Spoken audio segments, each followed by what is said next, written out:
नमस्कार भारत। आज एक ही वीडियो में हम लोग देख लेंगे हाइट एंड डिस्टेंस के जितने भी कंसेप्ट हैं इंपॉर्टेंट, जो कि अनहर्ड है, कंफ्यूजिंग है, साथ ही में जो इंपॉर्टेंट फॉर्मूलाज पे क्वेश्चंस आते हैं। आप मानो या ना मानो, लेकिन ये सच्चाई है कि हर एग्जामिनेशन में छोटा टॉपिक होने के बावजूद भी ऑलमोस्ट 2 क्वेश्चन आ जाते हैं इससे। तो ये कुछ वैसा ही है कि सत सही आके दोहरे जीव नाविक के तीर, देखन में छोटन लगे घाव करे गंभीर। इसलिए इसके सारे कंसेप्ट को समझना इंपॉर्टेंट है। देखिए, अगर ये एक ट्रायंगल है, मैं बोलूँ तो अगर कोई बंदा यहाँ खड़ा है, ठीक है, तो इस पॉइंट पे अगर ये देख रहा है तो इस एंगल को बोलते हैं, जो बेस के साथ बनाता है, एंगल ऑफ एलिवेशन।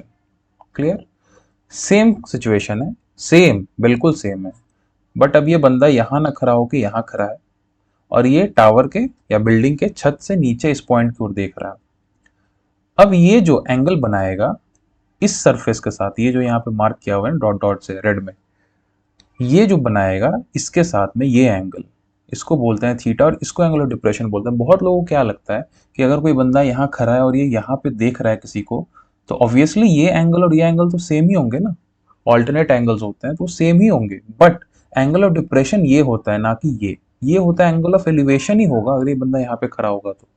लेकिन बिकॉज ऑफ ज्योमेट्री, क्योंकि ये एंगल इससे सेम है, ऑब्वियसली ये 90 डिग्री है, ये एंगल थीटा है, तो इसके कारण ये एंगल भी थीटा ही होता है। तो वो हम लोग इसको बोलते हैं कि एंगल ऑफ डिप्रेशन अगर थीटा गिवन है तो हम लोग इसको भी थीटा मान लेते हैं।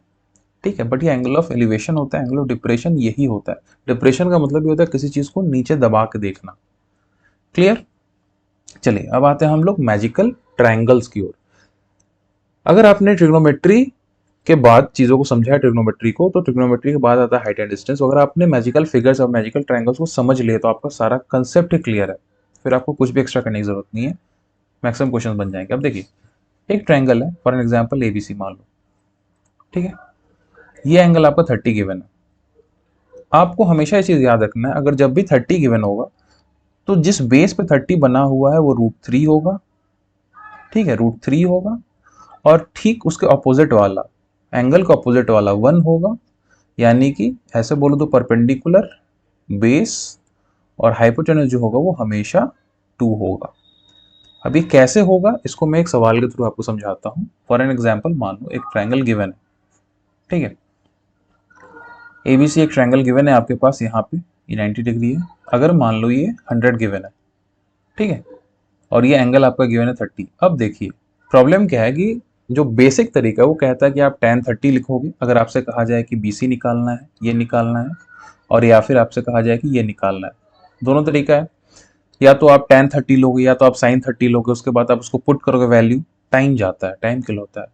इसलिए आपको क्या करना है, आपको बस एक चीज करना है, इस मैजिकल ट्रायंगल को याद रखना है। मैजिकल ट्रायंगल क्या कहती है कि जब भी 30 डिग्री यहाँ पे होगा तो इसका जो अपोजिट वाला होगा ये 1 के बराबर हो जाएगा। मतलब इसको हम लोग नए यूनिट में ट्रांसफर कर देता है, और वो नए यूनिट में 1 जो है वो 100 के बराबर हो जाएगा। तो अगर मुझे 1 से √3 में जाना है तो डायरेक्टली मैं 1 को, अगर मुझे 1 से √3 में जाना है यहाँ पे मैं बताऊं तो क्या होगा, 1 को मैं √3 से मल्टीप्लाई कर दूंगा तो मेरा वैल्यू √3 आ जाएगा। वैसे ही अगर ये मेरा 1 है तो अगर मेरे को ये निकालना है तो सिर्फ इंटू √3 करना पड़ेगा ना, मल्टीप्लाई।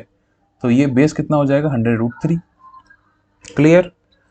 उसी प्रकार अगर ये 1 है और मेरे को 2 में जाना है, ठीक है, इस यूनिट में अगर मेरे को ट्रांसफर करना है, यूनिट में ही सारा काम हो रहा है, नए यूनिट में। अगर 1 से मेरे को 2 में आना है तो क्या करना पड़ेगा, इंटू 2 करना पड़ेगा, 1 इंटू 2 विल बी 2। तो यहाँ पे अगर मैं 1 से इंटू 2 कर दूंगा तो ये क्या हो जाएगा, 200। तो ये 200 निकल के आएगा, ये 100√3 निकल के आएगा, और ये ऑलरेडी 100 है। अगर यही काम आप फॉर्मूला देख मतलब कि मैजिकल ट्रायंगल से नहीं करके tan 30 निकालोगे, sin 30 निकालोगे, पुट करोगे वैल्यू, तो चीज़ वही आएंगी। लेकिन आपको फिर साइन की वैल्यू याद करनी पड़ेगी, tan की वैल्यू याद करनी पड़ेगी। तो इट्स बेटर कि आप हमेशा मैजिकल ट्रायंगल, मैजिकल फिगर को याद रखो अलग अलग एंगल्स के लिए। टोटल 3 है, ठीक है। अब देखो, ये मैं बता देता हूँ, ये एक और आपके पास फिगर है एबीसी, इस बार यहाँ पे 45 गिवन है, 45 गिवन है आपके पास। इस केस में क्या होता है, ये 1 होता है, अब मैं समझाऊंगा नहीं क्योंकि समझाने का काम खत्म हो चुका है, अब आपको बस देख के याद रखना है। 45 जब भी होगा तो बेस भी 1 होगा और परपेंडिकुलर भी 1 होगा, और जब ये दोनों 1 हो गया तो हाइपोटेनस तो ऑटोमेटिकली √2 होना ही है ना। ठीक है, तो 1 1 √2। इसको अगर मैं समझाने की कोशिश करूँ एग्जाम्पल के साथ में, सेम, ये 45 गिवन है, मान लो अगर ये 100 हो जाता है, ये गिवन है 100, तो 45 अगर है और अगर ये 1 है तो अगर मेरे को 1 से 1 में आना है तो 1 से 1 का मतलब ये भी 100 हो जाएगा, और अगर ये 100 से मेरे को √2 में आना है तो इंटू √2 करना पड़ेगा, तो 100 √2 कितना हो जाएगा, 100 √2, खत्म, खत्म कहानी,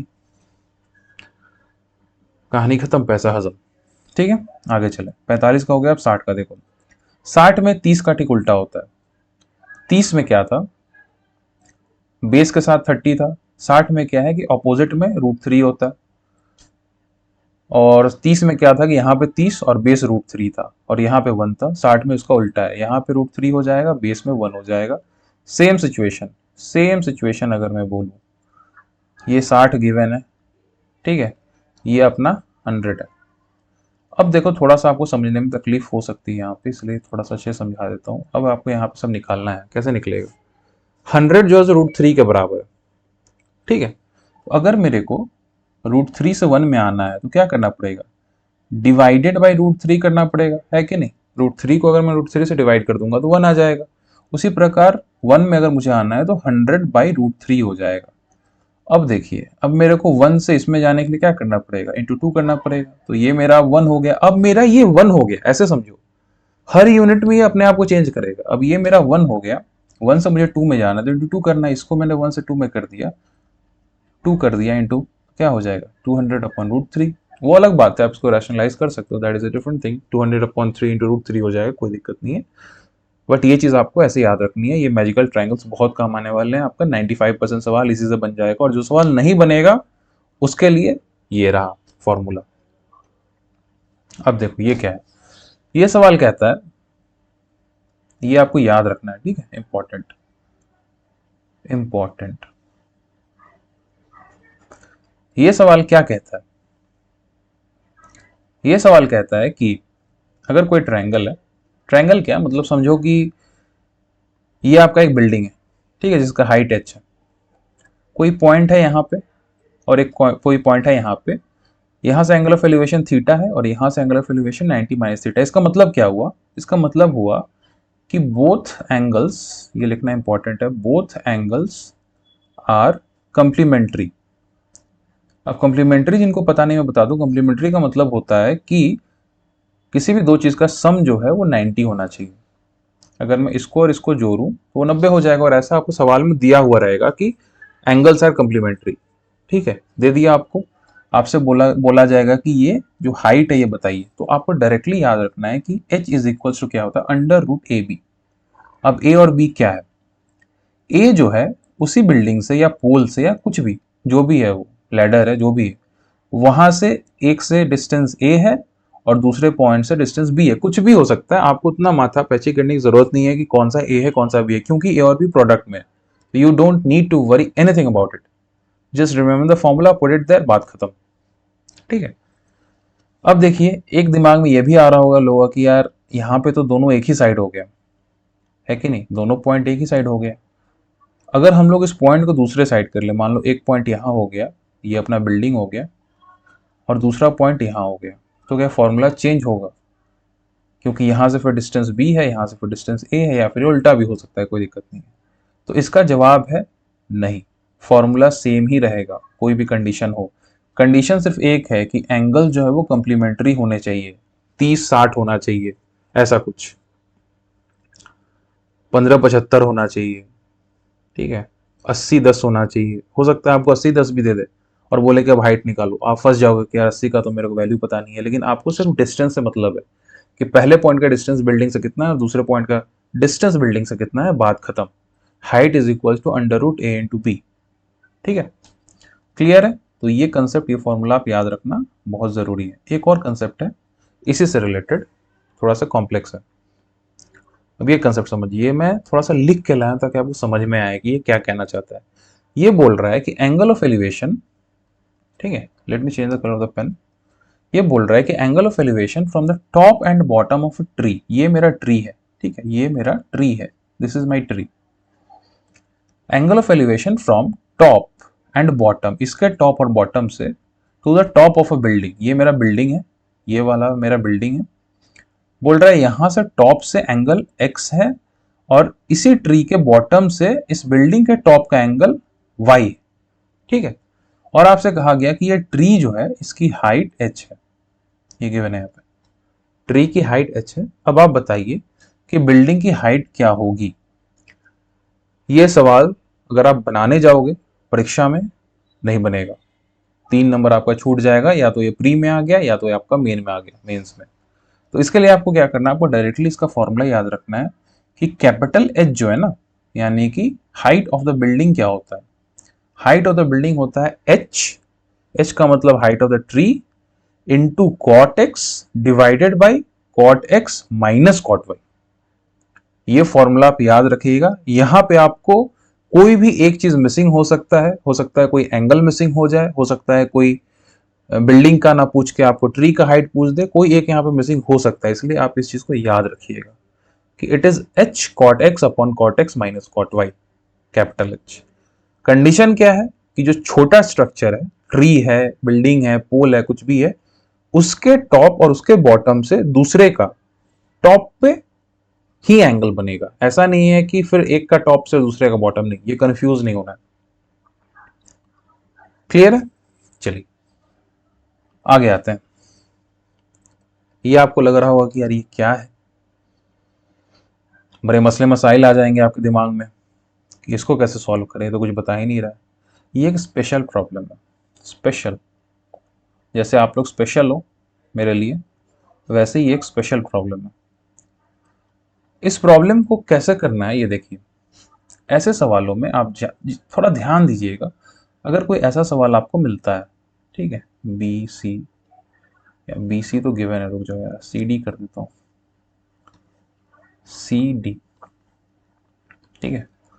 ऐसे सवाल जो आपको गिवन है कि कोई पोल है, एक पॉइंट से एंगल 30 है, एंगल 15 है, या आपको गिवन है कि ए से बी का डिस्टेंस 48 है, या दोनों के बीच का डिस्टेंस 48 है, समथिंग मान लो।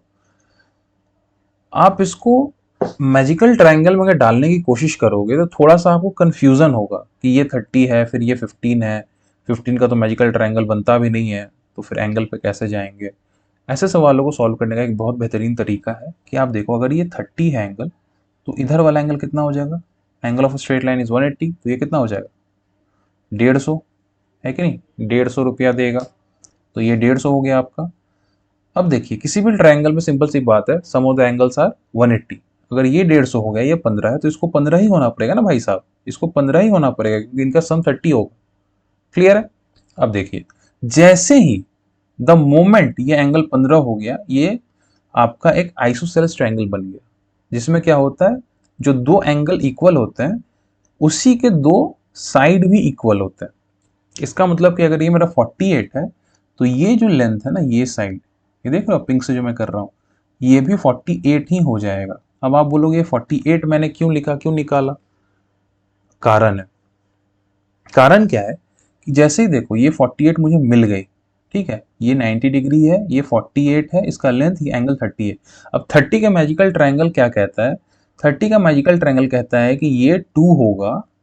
यहाँ पे मैं ड्रॉ कर देता हूँ एक बार के लिए, समझ में आएगा। 30 है, 30 का मैजिकल ट्रायंगल क्या कहता है कि ये 2 हो जाएगा, ये √3 हो जाना है, ये 1 हो जाना है। यही देखा था हमने 30 के ट्रायंगल में, मैजिकल ट्रायंगल में। इसका मतलब हो गया कि अगर ये मेरा 48 है हाइपोटेनस, तो यहां से अगर मुझे इस पे आना है परपेंडिकुलर पे, तो क्या करना है, डिवाइडेड बाई 2 कर देना है। तो ये मेरा अगर 48 है, तो ये जो लेंथ है मेरा ना, ट्री का, टावर का, पोल का, बिल्डिंग का, वो क्या हो जाएगा, 48/2, 48/2 यानी कि 24। बात खत्म। अब कोई बोलेगा कि यार ये 24 है, तो फिर ये क्या लेंथ होगा, तो ये भी आप निकाल सकते हो इजीली। अगर ये 1 है तो इससे इंटू √3 ही तो बस करना है मुझे। तो ये 24 अगर मेरा निकल के आया है, तो इसको तो मैं बस इंटू √3 कर दूंगा ना, इंटू √3, तो कितना हो जाएगा, 24√3। काम खत्म, सब लेंथ आपका मिल जाएगा। ये एक टिपिकल टाइप का प्रॉब्लम है, इसको आप इस प्रोसेस को याद रखिएगा, बहुत हेल्पफुल रहता है। एंगल्स के चक्कर में, मैजिकल ट्रायंगल्स के चक्कर में कभी कभी आप फंस जाते हो, लेकिन अगर ये ट्रिक आपको पता है ना, ज्योमेट्री का यूज करके कैसे निकालते हैं, तो काफी आसानी रहेगी आपके लिए। आइए, और हाँ एक चीज, अगर आप यहाँ तक देखते हुए आए हो तो वीडियो को लाइक जरूर कर देना और कमेंट करना अगर आपको चीजें पसंद आ रही है। और ऐसे जो मैं छोटे छोटे टॉपिक पे आपको वीडियोस बना कर दे रहा हूँ, ऑब्वियसली लॉन्ग टॉपिक्स तो अवेलेबल है चैनल पे, वीडियोस में बनाए ही जा रहा हूँ बड़े बड़े टॉपिक्स। हालांकि कोई देखता नहीं है, बट कोई बात नहीं, देखेंगे एक दिन, सबको ही देखेंगे। तो वो वीडियोस अगर आप देखोगे तो आप वहां पे जाकर देख लेना। पूरे पूरे वीडियोस में धीरे धीरे करके डाल रहा हूँ CGL 24 के प्रिपरेशन के लिए। अभी से ही 8-9 महीने का टाइम है। सो अगर आप देखना चाहो तो कोई बात नहीं, लेकिन अगर आप कोई भी रिसेंट एग्जाम की तैयारी कर रहे हो, for an example CGL mains year 2 या फिर कोई भी एग्जाम, स्टेनो में तो नहीं आता, बट और किसी एग्जाम के लिए, inter level, BSSC, any examination, तो आप इसको देख लो। एक छोटे से कैप्सूल के टाइप में आपका सब कुछ कवर अप हो जाएगा। और हाँ ना, आप कमेंट में बताना भी ज़रूर कि आपको और किस टॉपिक पे वीडियोस चाहिए। शॉर्ट टाइम में सभी चीज़ अवेलेबल, सारे tricks, concept, new concept, everything. ठीक है। अब देखिए, ये एक स्पेशल टाइप है, स्पेशल, इसको याद रखना आपको। ये भी अक्सर आता है हर एग्जामिनेशन, स्पेशली प्री में तो ये आता ही आता है हर सेट में, 30 और 60 का। ठीक है, अभी मैंने 30-60 के बारे में क्या बताया था, जब भी 30 और 60 अगर रहेगा, डिस्टेंस गिवन रहेगा, तो ये कॉम्प्लीमेंट्री है, याद है ना, तो वो फॉर्मूला जो लगाए थे हम लोग पीछे में, h is equal to under root a b, याद रखना ये चीज। 30 और 60 है। ठीक है, इसमें क्या होता है ना, अक्सर आपको इनके बीच का लेंथ दे दिया जाता है, या फिर इनके बीच का लेंथ दे दिया जाएगा कोई एक, और आपसे इनके बीच का लेंथ पूछा जाएगा, या फिर इनके बीच का लेंथ पूछा जाएगा, या फिर ये लेंथ पूछा जाएगा, है कि नहीं। तो इसको सॉल्व करने का सबसे बेहतरीन तरीका क्या है, आप याद रखो, कभी भी यहाँ पे 30 और यहाँ पे अगर 60 होगा, तो इनके बीच का डिस्टेंस, 30 से 60 के बीच का डिस्टेंस हमेशा 2x होता है, और 60 से इस टावर के बेस का डिस्टेंस x होता है। एक बार मुझे इन दोनों में से कोई एक भी मिल गया तो मेरा काम हो जाएगा। फॉर एन एग्जाम्पल मैं लूँ, अगर फॉर एन एग्जाम्पल लूँ, समझाना ज़रूरी है।